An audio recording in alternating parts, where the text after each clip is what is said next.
Game, Hali D'Amico, EJ Carase, and Karina Martin. Fourth referee is Jay Francisco. I'm going to assume Mocon starts because he's going to match up on Gonzalez as lead deadline, right? Right. Right? Imagine that luxury. That's my point. Yeah. You know, and it just goes to show that this management is not content of just putting wins on the board. They're dead serious. Sunod-sunod yung mga magiging laban pa nila dito. Kenneth Mocon this time tries a free. How about the start from Kenneth Mocon? Now that's a LJ, especially in the fourth, scoring 11 of his points there. Now let's see if they could do it once again and do it even better. That was a tight game. That Calvo trying to navigate through traffic. Oh, slicing through two defenders. Lays it up and in with his left hand. Now that move never gets sold. You've seen that move maybe in the 70s. 1-2 step pass fake layup. Classic yan as Magbuhos shows us also a classic in his is to force the defense of Quezon to play 2-on-2. Kasi once na iniwan mo si Macaloni, you're gonna open up the roll or the offensive rebound as John Wilson is the strength nitong Quezon, keeping the ball in front of you, playing them 2-on-2, 1-on-1, not giving them advantages. As right here, an advantage on the in transition. To JV. He goes to his brother, JC. Wants this matchup. Cutting in was JV. What a pass to Robbie Celis. Who said you're lazy if you're lying down? NU Bulldogs going at that. JC, stop and pop jumper. No, the tip in is good from Christian Manaytay. Broke the game wide open and won by 14. Now an opportunity to go up by double digits. Nueva Ecija, pull-up jumper is good from JC Marcelino. Oh, the pass medyo hindi na control ni Christian Manaytay. JV recovers. JV Marcelino joins in the mid-range party. Up by a baker's dozen now are the Rice Vanguards, 20-7. Minerva given space, goes for the reverse, a strong take, stopping that run by the Rice Vanguards. The ball by receiving the basketball, but because he was top locked, he instead gives a screen to open up the lane for Minerva. Nice finish. Right now, Nueva Ecija practically clicking on all in traffic. Naagawan. Numbers here for Nueva Ecija. Manaytay goes up strong for the layup. Avalanche early. Galing dito sa Rice Vanguards. Always a matchup nightmare is Nueva Ecija, especially in transition. Diego Dario, what an answer. Pamatay sunog na tres. Out of the hands of the ball handlers, which will open up eventually. They're big men, but this guy, Diego Dario, his 2 threes. Give of a coach who knows how, he's a relational type of coach. Oh. Breakdown on the defensive side from Quezon. JV knifing through the lane, and similarly on the other side, Diego Dario with the emphatic response. Dario, extra pass inside in traffic. Minerva, relentless, able to roll that through. No way to stick with it in that possession. Robles peeled off the defender and was able to help switch. Gab Banal has really found a stroke lately for the Quezon Huskers. Buries a 3-point shot by Nueva Ecija. JC straight to the rack. Count it, plus a foul. Obviously, something is wrong with your defense. And John Wilson lost it.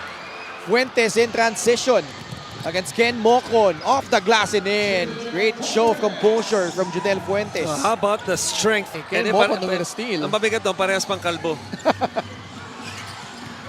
What a trail. Robbie Celis straight to the cup. Balik sa 12 ang lamang. Kasi ang sumalo doon sa roller on that empty corner ball screen ay si Macaloni. Again, walang nalibre. Celis, gandang galaw yun. That momentary hesitation, freezing up his defender. Always finds a way, Robbie Celis. Diego Dario, third triple of the ball game. 11 puntos na for Diego Dario. 3-point shooting, 42.7% ang Quezon. But Nueva Ecija is also hitting their threes. Quezon still has a foul to give. JC blowing past Magbuhos, lays it up and in. I think he was trying to foul. They had a foul to give. The switch. John Wilson, head fake. Shot on its way, and it's good. Ng liga natin na pisikalan ang labanan, lalo na sa mga ganitong kabigat na laro. Oh. Kailangan marunong kang gamitin katawan mo. Tulad nun, ang ganda nung second feeder action. Celis with a basket. Fuentes momentarily open. Finally drops in a free. They hit 11 in the last game. Well, let's see if that could be a start para sa kanila. Pero a give and go action right here. And it's not because Marcelino was wide open and attack quickly on the other end. Diego Dario catch and shoot. How good has Diego Dario been? Not only in this game. In the first half. Good pass. Extra feed to Magbuhos. And cuts the lead down to 12. Taken 9 attempts. You might want to force Nueva Ecija. I'm gonna stop. I'm gonna stop. On their shot clock. The defense of Nueva Ecija suffocating, but a good entry pass. Diego Dario at the last second finding Joseph Gabayni down low. And that's go. JV gets it, lays it in. Turning defense into offense quickly are the Rice Vanguards. Set for Quezon. Mahirapan talaga sila makahabol. Diego Dario, fifth three-pointer of the match. Where would Quezon be without Diego Dario? Cuts back door. Dario feeling it and swishes in another triple. 20 points for the former UP Fighting Maroon. Sa ilalim, tumihit si Joseph Gabayni. That was actually a sublime move from Joseph. You're looking at probably a 2-point game. RJ. What a finish! High off the glass and in. What a find though by Alvin Abundo. They swing it, Lagrama. Extra feed. Fuentes, no. Magbuhos, stick back is good. Counter steal by the Rice Vanguards. Macaloni, what a pass inside. Celis, 2 points. This is a good timeout by Coach Eric. Against JC Marcelino. Flashing out, Saldagon getting past Will Macaloni for the layup. Asking for a clear out against Macaloni. One-on-one. Gonzalez, the crossover, pulling up. It's money for LJ. Asking for a foul. Robbie Celis. Binigay kay Marcelino. Back to Robbie. Drifting forward but makes it anyway. That was a tough shot by Robbie. Ang laking bagay niyan. Ganun-ganun lang. Meron na siyang 12 points, 6 rebounds, and 5 assists. Magbuhos. Big 3-point shot to pull to within 4. 66-62. LJ skip pass. Dangerous. But Dario, my goodness. What a shooting display from Diego Dario. 7. Free guard setup for Quezon. Gonzalez nails a free. It's down to 1. Wherein their defense would step up and their offense would propel. That's their 12th three, but what an answer by Nueva Ecija. Robbie Celis to the rescue. Crowd coming alive. Dario puts it up, puts it in! We are tied, 71 all! We're actually the second block. Fuentes, the crossover, losing. John Wilson lays it up and in. What a play! Fuentes, nakalusot na naman. And a foul called against Will Macaloni. 2 free throws coming up for Judel.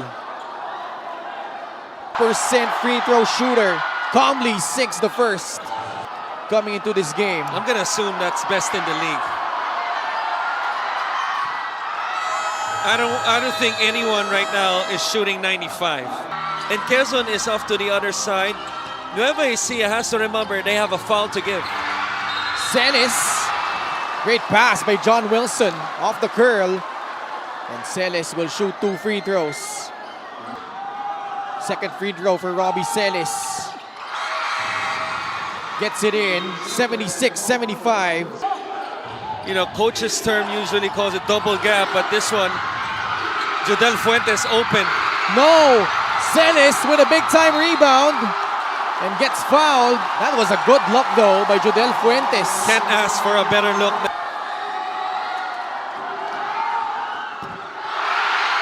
Sablay yung una.